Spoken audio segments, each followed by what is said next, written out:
Tanzania wote kwa ujumla.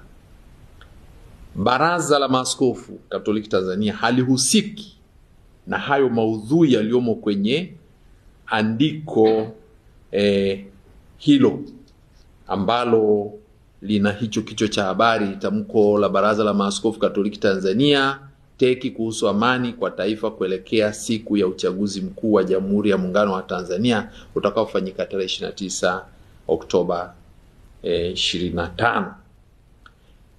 Hii ni tabia mbaya ya kutumia taasisi ya maaskofu na hata kutumia sahihi ya askofu rais wa Baraza la Maaskofu Katoliki Tanzania kupitisha ujumbe ambao haujatokana na baraza.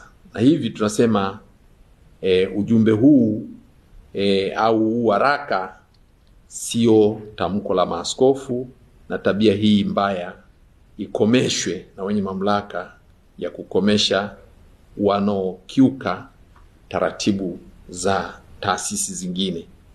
Tunawataka wenye tabia hiyo wao wenyewe pia, kwa sababu ni binadamu wenye utashi, waache tabia hiyo mbaya, kwa sababu wamefanya jambo hili kwa makusudi. Na Baraza la Maaskofu limeagiza ujumbe huu ukanushwe na hivi